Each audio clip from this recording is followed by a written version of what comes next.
दिल्ली की नई आबकारी नीति में हुए घोटाले के बाद एक और बड़ा घोटाला आम आदमी पार्टी और उसके नेताओं के लिए सिरदर्द बनता जा रहा है।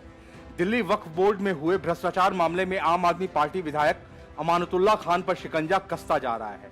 जैसे जैसे जांच आगे बढ़ रही है, उनके खिलाफ नए पुख्ता सबूत मिलते जा रहे हैं। अब एक नए खुलासे में पता चला है कि विधायक अमानतुल्लाह खान ने इस घोटाले में करोड़ों रुपए कमाए हैं। इस केस के एक अहम शिकायतकर्ता हाफिज इरशाद कुरैशी ने दावा किया है कि आम आदमी पार्टी विधायक और उनके करीबियों ने इस घोटाले में करोड़ों रुपए की कमाई की है। शिकायतकर्ता कुरैशी ने आरोप लगाया है कि गाइडलाइंस और नियमों का उल्लंघन करते हुए बोर्ड में कई लोगों की भर्ती की गई है। उन्होंने आगे कहा कि कुछ ऐसे लोगों को भी नियुक्त किया गया जिनके अमानतुल्लाह खान से रिश्ते हैं या करीबी हैं। हाफिज ने दावा किया कि 4 साल से भ्रष्टाचार चल रहा था। अमानतुल्लाह और उनके करीबियों ने घोटाले में करोड़ों रुपए की कमाई की। उन्होंने कहा कि हमने अमानतुल्लाह खान से बस कानूनी रूप से काम करने को कहा था।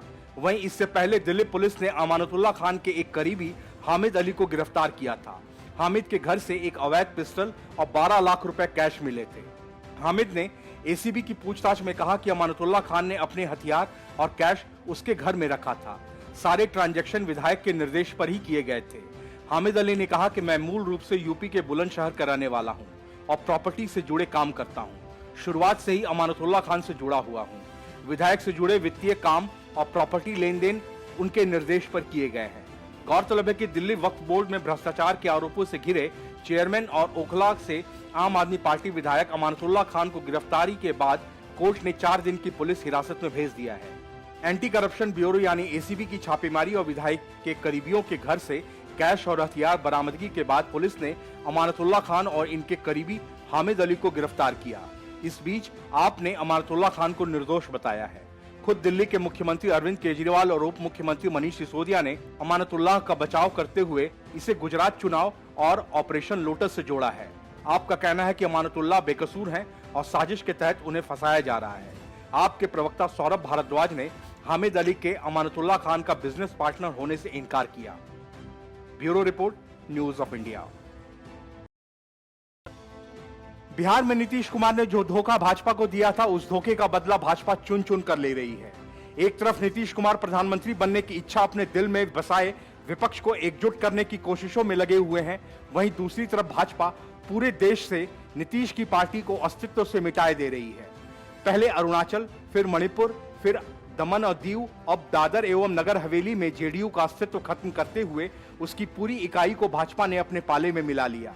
इसके साथ ही दमन और दीव के भी जेडीयू नेता भाजपा में शामिल हुए हैं।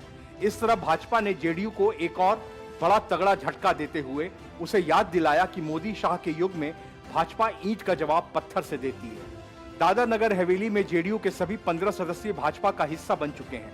जेडीयू सदस्यों के भाजपा में शामिल होने के बाद भाजपा नेता विजय रत्नाकर ने कहा कि जेडीयू का अस्तित्व पूरी तरह से खत्म हो चुका है। जेडीयू की धोखे वाली राजनीति और बाहुबलियों से हाथ मिलाने के फैसले के बाद लोगों में नाखुशी थी। दादर एवं नगर हवेली के लोग भी इस तरह की राजनीति को पसंद नहीं करते हैं।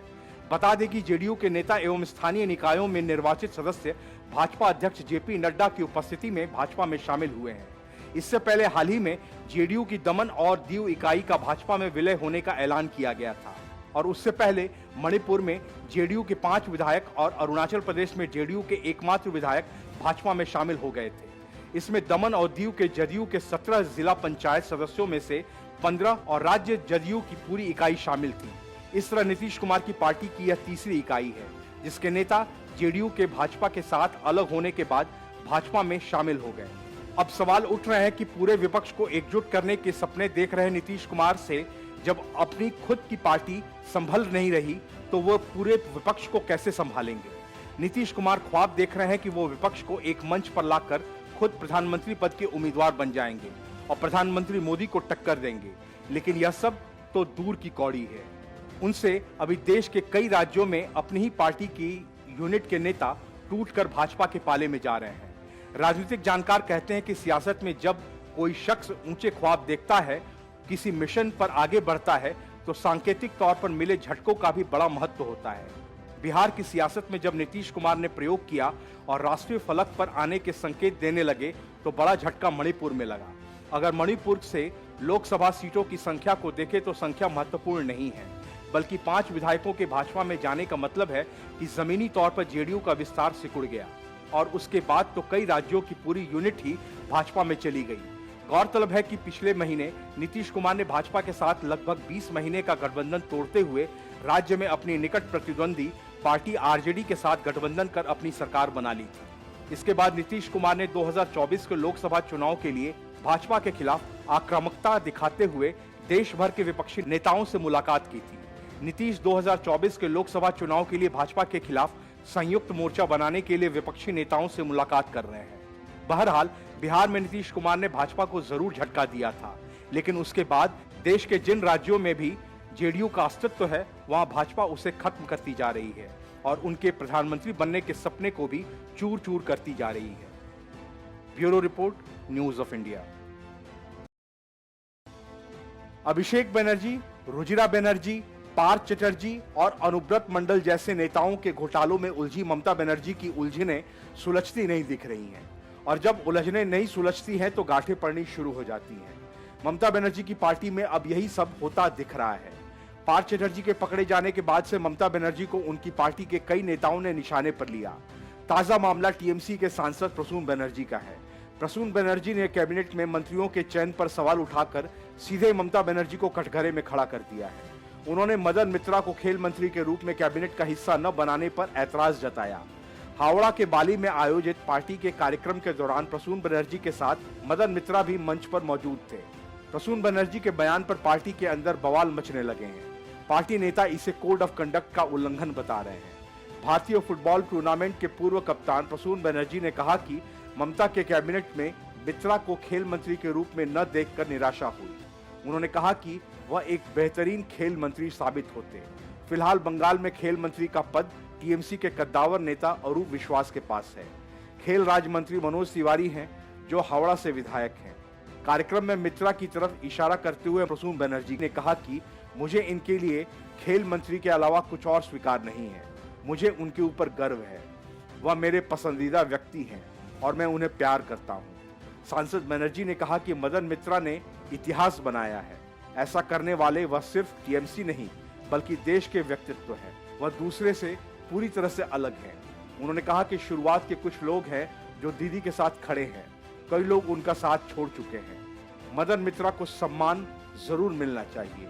कैबिनेट में उन्हें नहीं देखकर मैं हैरान हूँ। 2012 में चुनाव जीतने के बाद मदन मित्रा को स्पोर्ट्स और ट्रांसपोर्ट मिनिस्ट्री मिली थी, लेकिन 2 साल के बाद शारदा चिट फंड घोटाले में नाम आने के बाद उन्हें इस्तीफा देना पड़ा था।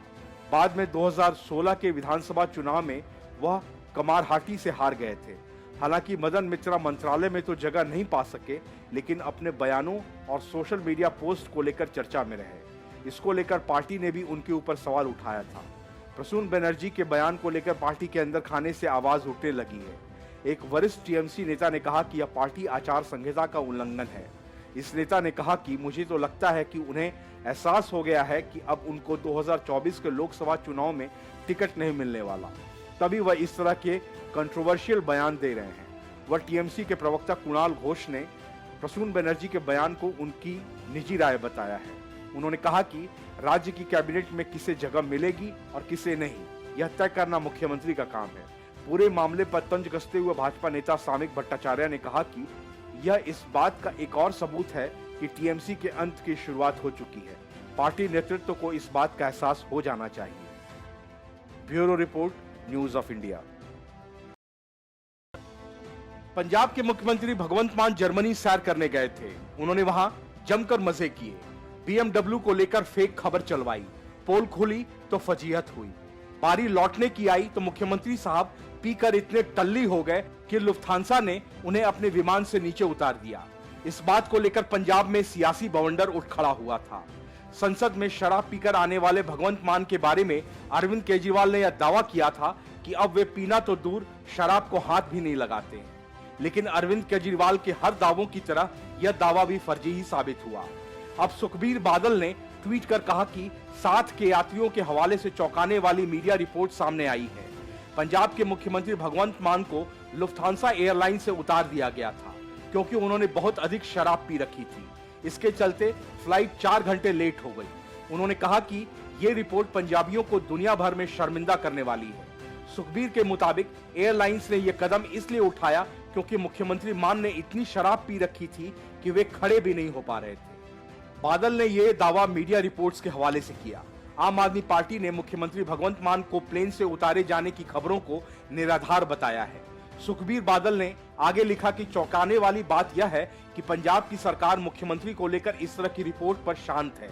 इस मामले में अरविंद केजरीवाल को सफाई देनी चाहिए। भारत सरकार को कदम उठाना चाहिए क्योंकि इसमें पंजाबी और राष्ट्रीय गौरव शामिल है। यदि उन्हें विमान से उतारा गया था तो भारत सरकार को अपने जर्मन समकक्ष के साथ इस मुद्दे को उठाना चाहिए। विक्रम सिंह मजीठिया ने भी इस मामले में भगवंत मान पर तंज कसा है। विपक्ष के नेता प्रताप सिंह बाजवा ने इन रिपोर्टों पर जांच की मांग की है। रिपोर्ट्स में दावा किया जा रहा है कि मुख्यमंत्री भगवंत मान को फ्रैंकफर्ट में उतारा गया था क्योंकि वह कथित तौर पर यात्रा करने की स्थिति में नहीं थे। उन्होंने इस मुद्दे को नागरिक उड्डयन मंत्री ज्योतिरादित्य सिंधिया के सामने उठाने की मांग की है ताकि इसका कारण सार्वजनिक हो सके। भाजपा सांसद प्रवेश वर्मा ने ट्वीट कर कहा कि भगवंत मान ने केजरीवाल से वादा इंडिया में शराब को हाथ नहीं लगाने का किया था, न कि विदेश में। आम आदमी पार्टी के प्रवक्ता मलविंदर सिंह कांग ने इन आरोपों पर सफाई दी। उन्होंने कहा कि मुख्यमंत्री अपने तय शेड्यूल के मुताबिक दिल्ली लौट आए हैं। ये आरोप निराधार है। उन्होंने बताया कि मुख्यमंत्री मान ने 18 सितंबर को जर्मनी से फ्लाइट ली थी। इन आरोपों पर सफाई दी। उन्होंने कहा कि मुख्यमंत्री अपने तय शेड्यूल के मुताबिक दिल्ली लौट आए हैं। ये आरोप निराधार है। उन्होंने बताया कि मुख्यमंत्री मान ने 18 सितंबर को जर्मनी से फ्लाइट ली थी। वे दिल्ली 19 सितंबर को लौटे। विपक्ष द्वारा लगाए जा रहे आरोप निराधार और गलत प्रोपेगेंडा फैलाने वाले हैं। Bureau report, news of India. Shubhendu Adhikari के हाथों नंदीग्राम में चुनाव हारने का जख्म ममता बनर्जी को अब तक दर्द दे रहा है। इस बीच भाजपा ने उसी नंदीग्राम में ममता बनर्जी को एक बार फिर दिन में तारे दिखा दिए और इस बात के संकेत भी दे दिए कि ममता बनर्जी की तमाम कोशिशों के बावजूद भाजपा की ताकत कम होने के बजाय बढ़ी है।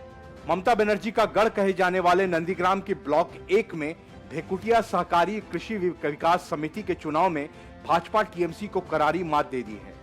इस चुनाव में भाजपा ने 12 में से 11 सीटों पर जीत दर्ज की है। एक सीट तृणमूल के खाते में गई है। असल में भाजपा इस चुनाव में क्लीन स्वीप करने जा रही थी, लेकिन एक सीट महज 1 वोट के अंतर से हार गई। अगर ऐसा नहीं होता तो नंदीग्राम से ममता बनर्जी का सुपड़ा ही साफ हो जाता। अगस्त 2022 में तृणमूल कांग्रेस ने कांथी और नंदीग्राम में सहकारी चुनाव में भारी जीत हासिल की थी। तब वहां भाजपा अपना खाता भी नहीं खोल सकी थी। नंदीग्राम सहकारी कृषि विकास समिति चुनाव में तृणमूल ने 52 में से 51 सीटों पर जीत हासिल की थी। एक सीट सीपीआईएम ने जीती थी। लेकिन ठीक 1 महीने बाद भाजपा ने समवाय समिति के चुनाव में तख्ता पलट दिया। बीजेपी ने नंदीग्राम ब्लॉक नंबर 1 की भेकुटिया सहकारी कृषि विकास समिति के चुनाव में शानदार जीत दर्ज की। नंदीग्राम के 1 नंबर ब्लॉक में 24 सहकारी समितियां हैं, जिनमें 2 पर चुनाव हो चुके हैं। एक चुनाव 4 साल के अंतर पर हुए हैं। फिलहाल 2 समितियों रेयापाड़ा और भेकुटिया में चुनाव हुए। 12 सीटों पर मतदान हुआ। 12 में से 11 सीटें बीजेपी को मिली। तृणमूल के खाते में सिर्फ 1 सीट आई। सहकारी समिति में सुबह 10 बजे से चुनाव प्रक्रिया शुरू हुई। चुनाव को लेकर दिन भर इलाके में राजनीतिक तनाव बना रहा। जैसे जैसे दिन ढलता गया वैसे वैसे सीटों पर भाजपा की जीत की खबरें आने लगी। भाजपा को जीतता देख शाम को तृणमूल ने भाजपा पर आरोप लगाते हुए सड़कों पर प्रदर्शन किया। यहां तक कि तृणमूल कांग्रेस के लोग लाठी डंडे लेकर उतर आए। पुलिस ने किसी तरह से मामले को संभाला। सहकारी समिति के चुनाव को लेकर दोनों पक्षों में गड़बड़ी की शिकायत की। तृणमूल कांग्रेस की ओर से आरोप लगाया गया कि मतदान के लिए यहां बाहरी लोगों को लाया गया। अफरा तफरी का माहौल हो गया। बाद में नंदीग्राम थाना पुलिस ने जाकर स्थिति को नियंत्रित किया। भाजपा तो इस चुनाव में क्लीन स्वीप के नजदीक थी, लेकिन एक सीट 1 वोट से निकल गई। हालांकि समिति के लोग इस जीत से खुश हैं। वहीं इस पर तृणमूल कांग्रेस का कहना है कि भाजपा ने वोटरों को प्रभावित किया है। तृणमूल कांग्रेस के तृणमूल ब्लॉक सभापति पप्पादित्य कर ने कहा कि हम लोग शांतिपूर्ण चुनाव चाहते थे, लेकिन भाजपा के लोगों ने अंतिम समय में वोटरों को प्रभावित किया। यहां तक कि भाजपा के लोग ने ई-रिक्शा से वोटरों के घर से ले जा रहे थे। भाजपा ने चुनाव बाहुबल पर जीता है। वहीं भाजपा के पूर्व मिदनापुर जिला के सह सभापति ने कहा कि बंगाल के लोगों को जहां वोट देने का मौका मिलेगा वहीं भाजपा जीतेगी। बाहरी लोगों को लाने का जो आरोप तृणमूल लगा रही है वह बिल्कुल बेबुनियाद है। Bureau report, news of India. Delhi की नई आबकारी नीति में हुए घोटाले में आम आदमी पार्टी की मुश्किलें कम नहीं हो रही हैं। इस घोटाले की जांच जैसे जैसे आगे बढ़ रही है, जांच एजेंसियों के सामने नए नए नाम आते जा रहे हैं जिनका संबंध सीधे आम आदमी पार्टी से है। अरविंद केजरीवाल लाख बहाने बनाए, लेकिन सच यही है कि शराब घोटाले में आम आदमी पार्टी के कई विधायक, मंत्री और नेता शामिल हैं। ताजा मामले में प्रवर्तन निदेशालय यानी ईडी ने अब आम आदमी पार्टी के राजेंद्र नगर से नए नवेले विधायक और नगर निगम चुनाव के प्रभारी दुर्गेश पाठक को समन भेजा है। मनीष सिसोदिया और सत्यन जैन के बाद दुर्गेश पाठक तीसरे ऐसे नेता हैं जिनका नाम शराब घोटाले में किसी न किसी संबंध में सामने आया है। गौरतलब है कि इस घोटाले में उप मुख्यमंत्री मनीष सिसोदिया मुख्य आरोपी हैं। वहीं दुर्गेश पाठक दिल्ली में होने वाले एमसीडी चुनाव के लिए आम आदमी पार्टी के प्रभारी भी हैं। इसीलिए उनके नाम से समन आने के बाद आम आदमी पार्टी बौखला गई। दुर्गेश पाठक को ईडी के समन पर दिल्ली के डिप्टी सीएम मनीष सिसोदिया ने ट्विटर पर लिखा, हमारे एमसीडी प्रभारी का दिल्ली सरकार की शराब नीति से क्या लेना देना है? क्या उनका टारगेट शराब नीति है या एमसीडी चुनाव? उन्होंने बीजेपी पर निशाना साधते हुए पूछा है कि इनका मकसद शराब नीति है या नगर निगम चुनाव। सिसोदिया ने ट्वीट कर कहा, आज ईडी ने आपके एमसीडी के चुनाव इंचार्ज दुर्गेश पाठक को समन किया है। दिल्ली सरकार की शराब नीति से हमारे एमसीडी चुनाव इंचार्ज का क्या लेना देना? इनका टारगेट शराब नीति है या एमसीडी चुनाव? गौरतलब है कि दुर्गेश पाठक को आम आदमी पार्टी ने एमसीडी चुनाव का प्रभारी बनाया है। पाठक राघव चड्ढा के पंजाब से राज्यसभा भेजे जाने के बाद दिल्ली की राजेंद्र नगर विधानसभा की खाली हुई सीट से उपचुनाव जीतकर विधायक बने हैं। राघव चड्ढा के पंजाब से राज्यसभा सांसद बनने के बाद खाली हुई दिल्ली की राजेंद्र नगर विधानसभा सीट से पार्टी ने दुर्गेश को चुनाव मैदान में उतारा था। उपचुनाव में उन्होंने बीजेपी और कांग्रेस उम्मीदवारों को भारी मतों से हराकर पार्टी की साख बनाए रखी। अब पार्टी ने उन्हें नगर निगम चुनाव की जिम्मेदारी सौंपी है। वहीं एक दिन पहले ही मुख्यमंत्री अरविंद केजरीवाल ने केंद्र सरकार पर निशाना साधा था। पार्टी के पहला राष्ट्रीय जनप्रतिनिधि सम्मेलन में दिल्ली के सीएम ने कहा था कि केंद्र सरकार उनकी पार्टी के मंत्रियों और नेताओं को भ्रष्टाचार के झूठे मामलों में फंसाने की कोशिश कर रही है। इसकी वजह बीजेपी का आपकी बढ़ती लोकप्रियता को नहीं पचा पाना है। उन्होंने कहा था कि हमारे विधायकों पर अब तक 169 केस हो चुके हैं और उन्हें एक भी केस में सजा नहीं हुई है। इससे पहले पिछले हफ्ते ईडी ने दिल्ली शराब घोटाले को लेकर हैदराबाद, बेंगलुरु और चेन्नई समेत देश भर में 40 ठिकानों पर छापेमारी की थी। अकेले हैदराबाद में ही 25 जगहों पर रेड डाली थी। इसके अलावा जेल में बंद दिल्ली के स्वास्थ्य मंत्री सत्यन जैन से भी पूछताछ की गई थी। वहीं उप मुख्यमंत्री मनीष सिसोदिया के घर पर भी सीबीआई की छापेमारी हो चुकी है। शराब घोटाले को लेकर बीजेपी और आप के बीच बयानबाजी का दौर जारी है। Bureau report, news of India. एक लोकतांत्रिक देश में सरकार के खिलाफ उसकी नीतियों को लेकर प्रदर्शन करना किसी का भी अधिकार है, लेकिन अगर यही प्रदर्शन आपने बंगाल में किए तो लगभग तानाशाह बन चुकी एक शासक और उसके सिपह सालार आपको धमकी देंगे। तानाशाह इसलिए क्योंकि बंगाल में लोकतंत्र की धज्जियां हर रोज उड़ाई जा रही हैं। अब बंगाल के टीएमसी विधायक मदन मित्रा ने सीधे तौर पर धमकी दी है और भाजपा के हाल ही में हुए नबान्य चलो मार्च को लेकर ऐसा विवादित बयान दिया है जिसको राजनीति में स्वीकारा नहीं जा सकता। मदन मित्रा ने धमकी देते हुए भाजपा कार्यकर्ताओं पर बम फेंकने की बात कही है।